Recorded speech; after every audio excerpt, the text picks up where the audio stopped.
Good morning, students.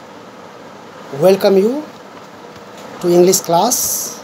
Me myself, Kamal Nath, and I am going to teach you English, a new chapter, that is Unit 3, Homesickness. This is the first video of the week, that is from 8 to 13 June. Here I am going to start a new chapter, Homesickness. I am sure, students, most of you know the meaning of this word, homesickness. What is homesickness? Let me explain. When you are far away from your house and you are missing your house, you want to go to your home, you want to stay with your family members, and when you are away from your house, you are missing. This type of weakness is called homesickness. Many of you suffer from this kind of weaknesses. This story is written by Roald Dahl. Roald Dahl has written this story. It's a very interesting story. This story resembles many of you.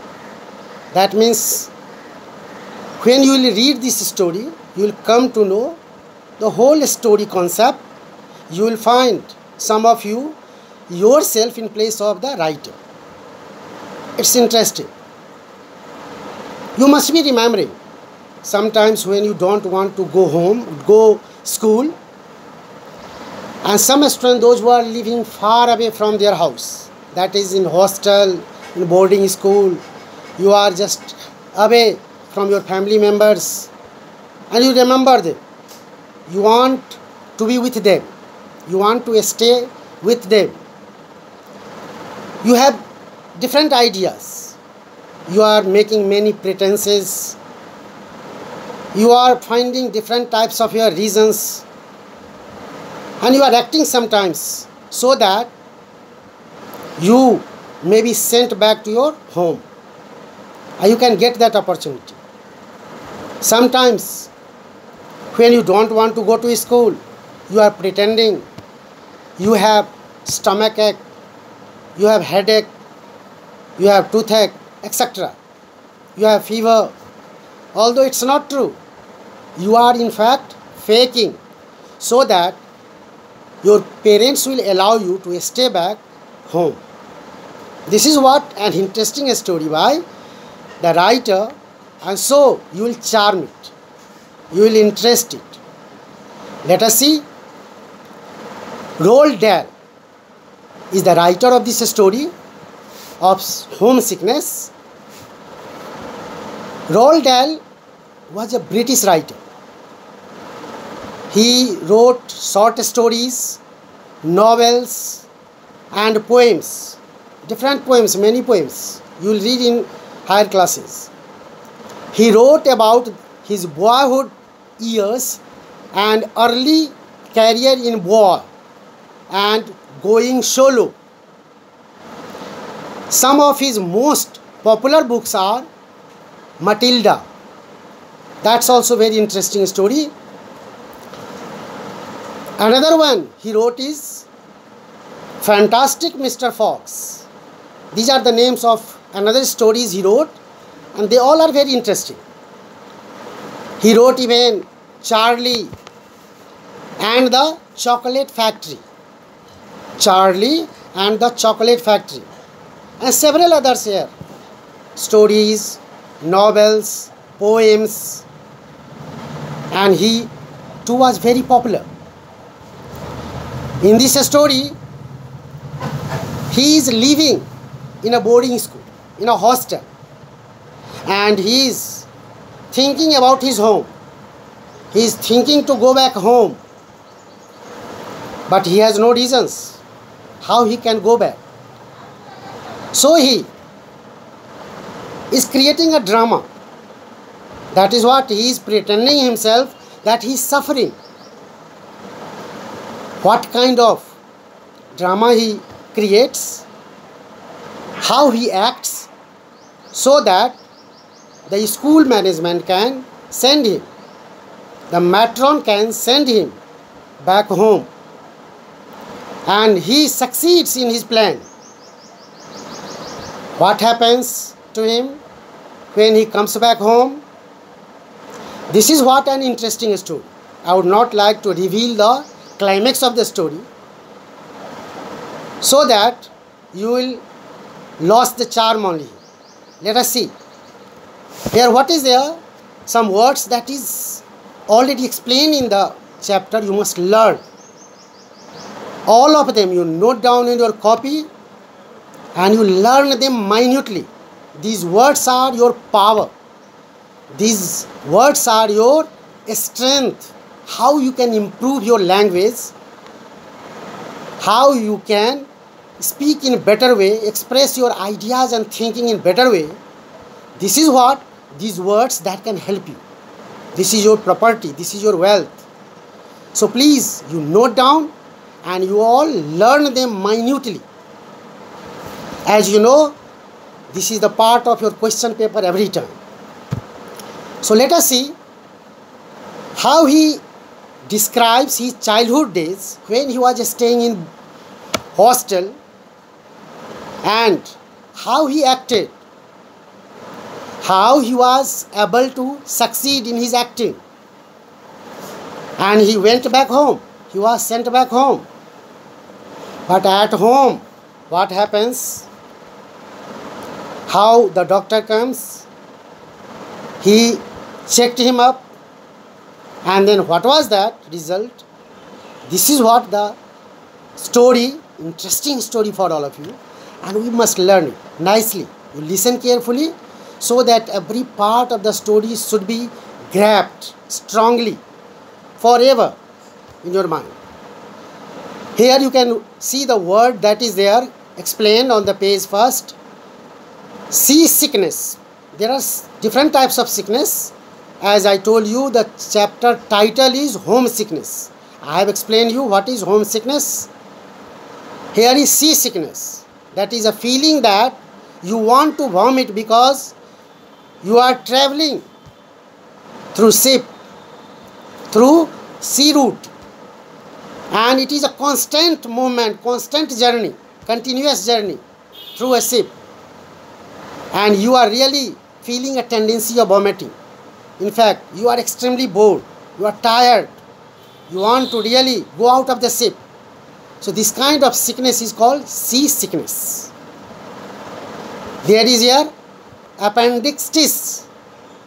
That is what? A condition in which the appendix. What is appendix?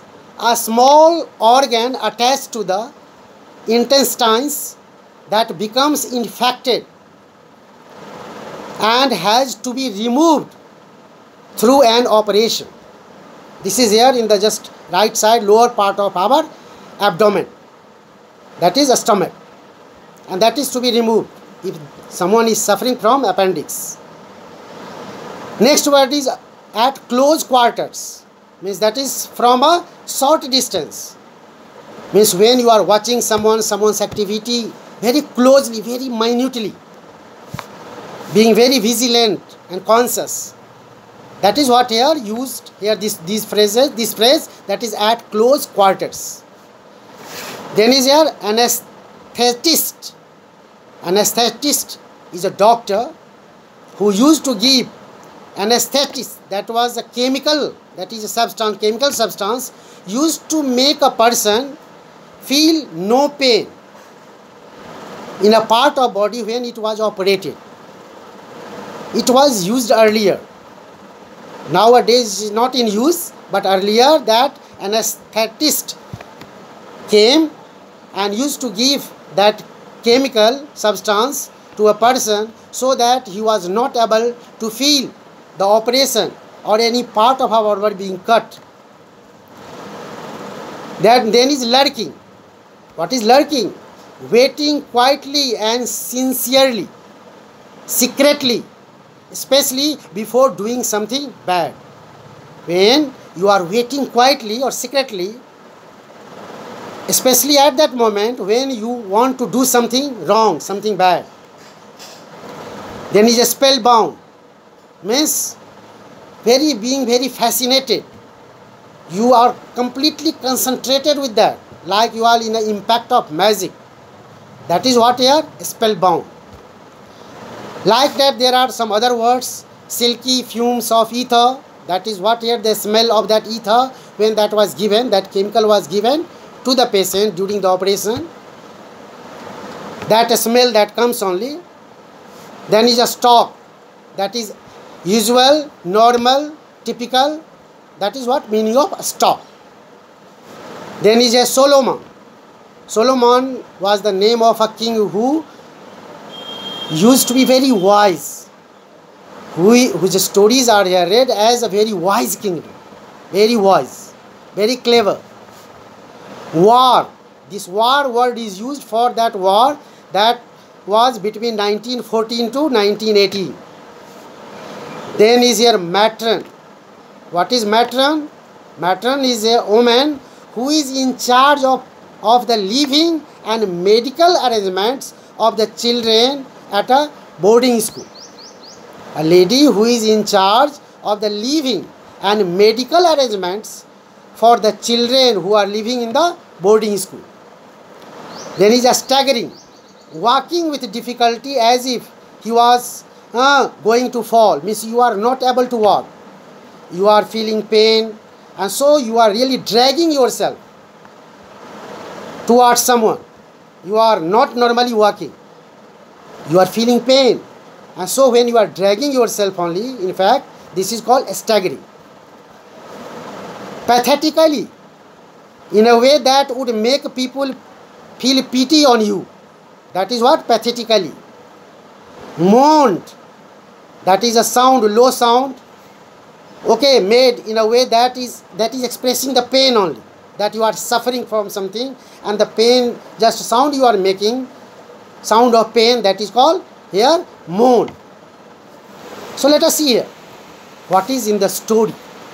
Here in this story, how the writer Roald Dahl is describing about his childhood days when he was staying in the boarding school. He is explaining about that. Let us know how he is expressing, how he is explaining about his activities when he was staying in boarding school. He has explained. Here on the first page, that is 20 page of this chapter, the first stanza starts like this. I was homesick during the whole of my first term at St. Peter's. He was living in the hostel and in the school that was here, St. Peter's. So he is describing about those days. Homesickness is a bit like seasickness. He is comparing that homesickness is also like somewhat seasickness. You don't know how awful it is till you get it. Until you are suffering from that kind of sickness, you can never really just understand it. It is so awful. And when you do, when you are really suffering from that, it hits you right in the top of the stomach. Top of the stomach, it hits you. And you want to die. When this is the pain in your stomach, on the top of your just stomach, just you cannot tolerate it. It is unbearable pain. And you feel that you want to die now. You will just die only out of pain. The only comfort is that both homesickness and seasickness are instantly curable. He is telling that this is really a very comfortable thing, that both homesickness and seasickness are curable instantly. It can be cured instantly, immediately. How? The first goes away the moment you walk out of the school grounds. That is homesickness. Homesickness goes out. You are free from that when you go out from the school grounds. Means you are leaving the school for your home. this homesickness is cured. And the second, that is seasickness, is forgotten as soon as the ship enters the port. Where the port is where, where the ships comes, stops, passenger is stepping in, stepping out. So when the ship comes and enters the port only, you are coming out and you are cured from the seasickness. I was so terribly homesick during my first 2 weeks that I set about making a plan for getting myself sent back home. Means the first 2 weeks when he was in the hostel, in the boarding school hostel, he too felt that kind of sickness, homesickness. And now he was making plan how to go back home, how to leave the school and go back home. He started making plan how to enact, how to really act according to that. That plan he started making. Even if it were for only a few days, he had to stay there few days, but he still had no patience and he wanted to go back. My idea was that I should all of a sudden develop an attack of acute appendicitis. The narrator, the writer, to just plan to develop such kind of really attack. He should show, he should act like he also was suffering from acute appendicitis, the same kind of problem, that he had a stomach pain and he was suffering from that appendicitis, that he just started making plan. You will probably think it silly that a 9-year-old boy imagined that he could get away with a trick like that.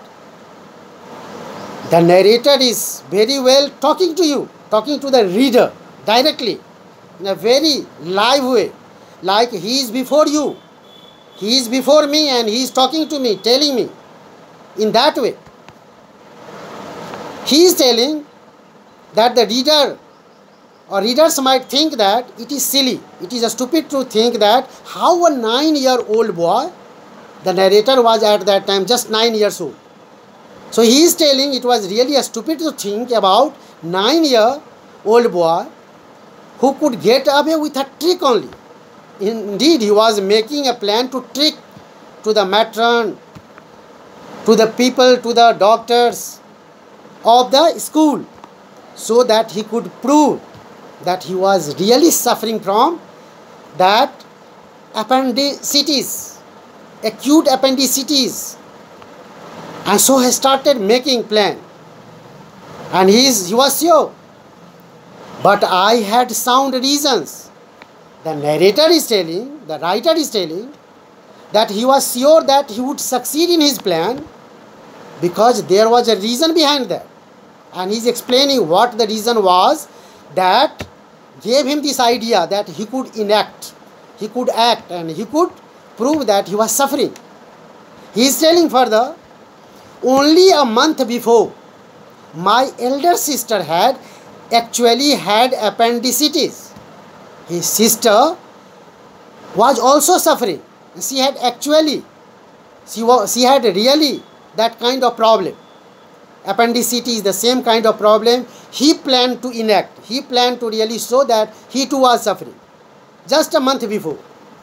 For several days before her operation, I was able to observe her behavior at close quarters. The writer is telling that he had observed very closely. He very closely and minutely studied the activity of his sister, how she was suffering, what was her condition, how she expressed. She was really suffering from the appendicitis. But here he had to act. So he is telling why he planned to do the same, just because his sister had the same problem. And he had observed, he had watched what was the condition of his sister. So he planned to do the same. He was going to act, but his sister was really suffering. She had suffered. I was able to observe her behavior at close quarters. I noticed that the thing she complained about most was a severe pain. What was the most important thing that he observed in his sister? That she always complained that she had severe pain. She had acute pain, extreme pain. Down in the lower right side, just lower right side of her tummy. Tummy means here abdomen. That is your stomach. So there was acute pain, severe pain down in the lower right side of her tummy. As well as this, she kept being sick and refused to eat and ran a temperature. He also observed what was really impact of that, result of that, effect of that appendix. His sister was suffering. She always complained that she had severe pain. She refused to eat anything. She was not even eating also. And ran a temperature means she was suffering from high temperature always.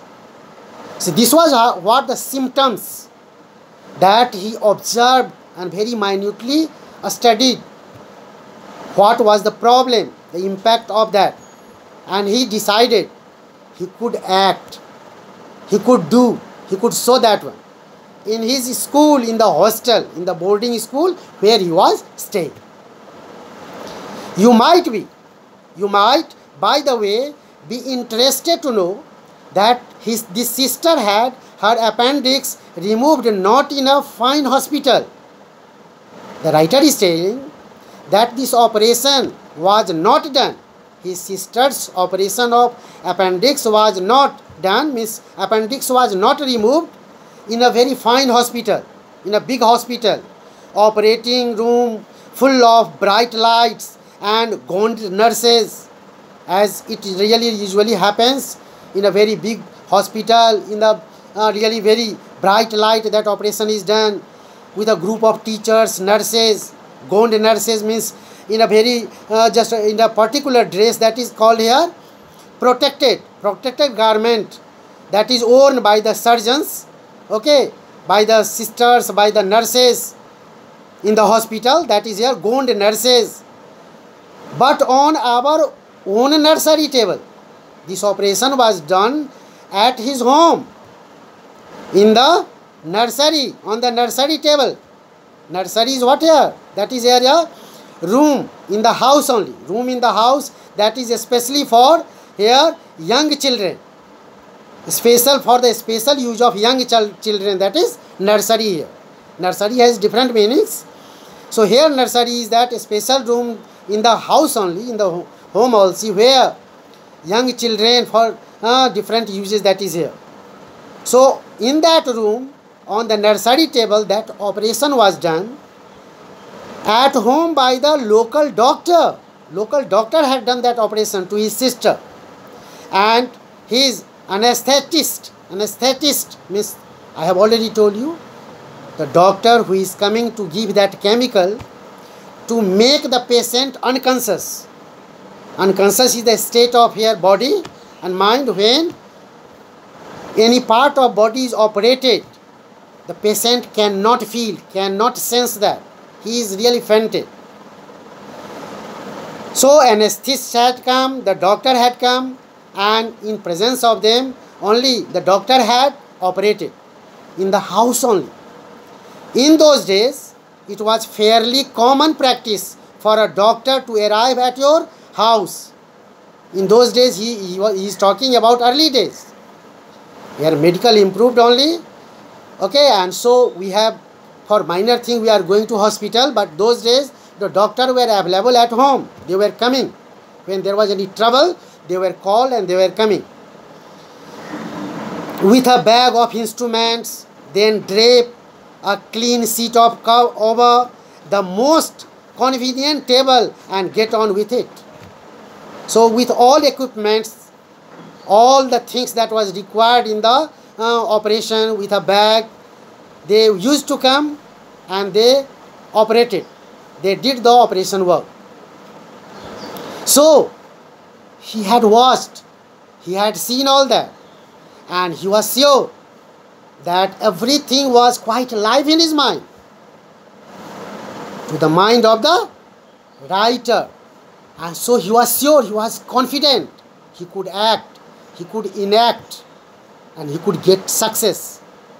So he is telling in that para, in the third para, he had told that it was really beyond thinking how a 9-year-old boy could really think of that, to trick the matron, the doctor in the boarding school.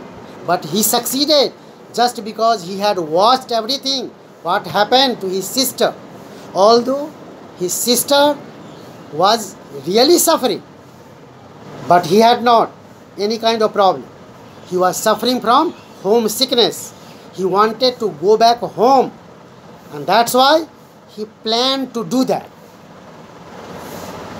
On this occasion, I can remember lurking in the corridor outside the nursery while the operation was going on. And when the operation was going on, the writer really thought of doing something wrong, something really bad. When the operation was going on in the corridor outside the nursery room where the operation was being done, he was not alone. My other sisters were with me, with the narrator, with the writer. His other sisters were with also him. And we stood there spellbound. He was hearing, although the operation was being done inside the room, in the nursery room, but they all were spellbound, like magically. They were observing everything, listening to the soft medical murmurs. When the operation is being done, the doctors, the nurses, all the assisting persons are talking very mildly, very softly, in a sound of murmur. So the sound that he was here, soft medical murmurs, coming from behind the locked door, and picturing the patient with her stomach sliced open. And what was the picture inside of the operation room was coming out in the mind of writer outside, who was really trying to listen carefully what was happening inside. He could not see, he only just could listen what was the murmur sound they were talking.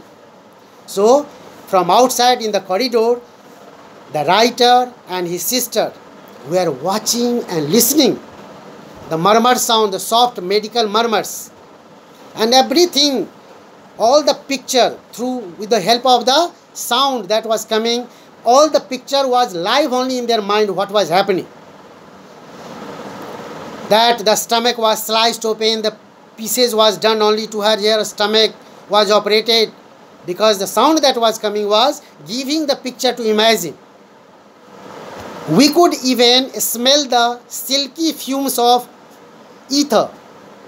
Ether, I told you, that is what? A chemical substance that was given to the patient so that the patient became unconscious.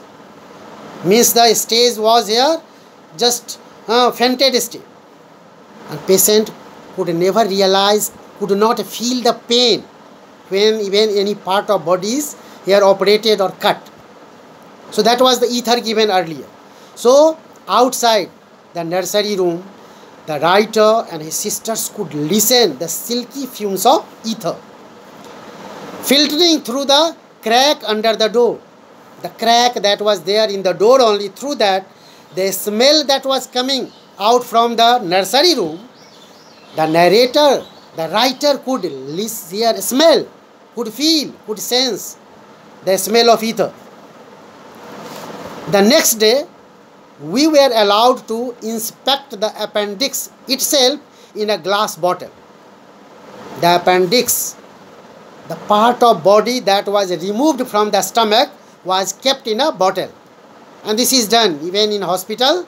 When you go, even any part is removed from the body, the doctor keeps in the glass so that the relatives of the patients can observe what part is operated, what part is removed from the body, how does it look, how it is here dangerous. That is what here given. So next day, the writer is also telling, the next day we were allowed to inspect. Inspect means to observe, to see the appendix itself in a glass bottle. It was a longish black wormy looking thing. Worm like looking thing, it was here blackish, here black. And I said, the narrator said, do I have one of those inside me, Nani? The narrator of the story, the writer, asked the question to his Rani. When he saw that appendix in the bottle, he had the curiosity that he had also inside his stomach something like that. So he asked his Nani, do I have one of those inside me, Nani? Everybody has one. Nani answered. The narrator's Nani answered him that everybody has one. This part that you see in the bottle, you have also, I have also, and every human has this appendix. What's it for? I asked her. The narrator has curiosity. He wanted to know what was the purpose of that part which was removed. What was the function of that? What's it for? God works in his mysterious ways, she replied. God works in his mysterious ways. Means we cannot know. Several parts are there inside our body. What is the function? We cannot really analyze. But there is purposes of every organ God has made. So she told like that, God works in his mysterious ways. She said, which was her stock reply whenever she did not know the answer. The writer says that his Nani answered in that way, and she usually replied like that kind of sentence, that kind of a way, when she had not perfect answer, perfect analysis, perfect logic about that. Then she used to say like that, she used to reply like that. What? God works in his mysterious ways. What makes it go bad? I asked her. The narrator asked his Nani again, what is the reason that it becomes really bad? What is the way that it becomes bad? She replied again, toothbrush bristles. Toothbrush bristles means here the teeth that is only here in the toothbrush with which we are really brushing our teeth, that bristles here goes inside our stomach and it stick to the appendix, and then it makes it rotten. She explained that one to the writer. Toothbrush bristles. She answered, and this time with no hesitation at all. Means she very confidently told. It meant she was sure that the reason why appendix really goes bad only, she explained that the toothbrush bristle sticks when we are eating. Toothbrush bristle, which is loose only in the brush, sometimes remains in our mouth. When we eat with our food, with our meal, goes inside our body and it sticks to the appendix, and this only is the reason why it goes bad. It is rotten. I cried. Toothbrush bristles. I cried. How can toothbrush bristles make your appendix go bad? So let us see. Here, it was really a question for him. How it is possible that a toothbrush bristles can really make it so? So what Nani replies, we shall see next. In the next part, I will explain you. Till then, here this much. And you really tick it here, up to there, till this here para. That is what here? Toothbrush bristles. That was the question. How can toothbrush bristles make your appendix go bad? And these questions was also answered, how his Nani explained that. That I will explain you in the next part of the video, in the second video, and then the next. So till then, whatever part I have taught, not only that much, but you go through whole chapter minutely, sincerely. You will learn everything, you will understand. And when I will explain, it will be really so